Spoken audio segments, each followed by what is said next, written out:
New video from the Russian Defense Ministry claims to show aviation crews destroying a column of Ukrainian armored combat vehicles and air defense units. VOA cannot independently verify the images. The Kremlin continues claiming it targets only military facilities and personnel, but verified images paint a different picture.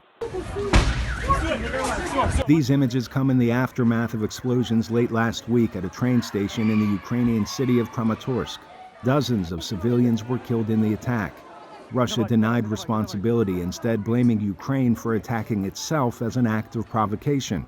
The attack in Kramatorsk follows the recent discovery of civilian casualties on roadsides and shallow graves in Kyiv's suburb of Bucha.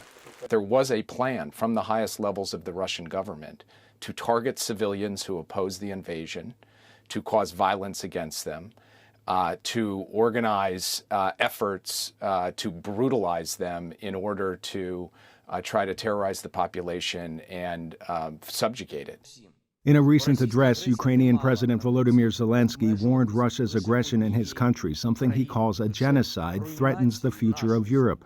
European nations remain steadfast supporters of Ukraine, but still purchase much of their energy from Russia. We need to do everything we can to increase our own domestic production, to help make sure that we can supply them with as much as possible.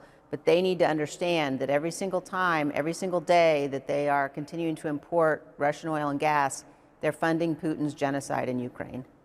Streams of Ukrainians lucky enough to escape war continue arriving at a camp across the Polish border.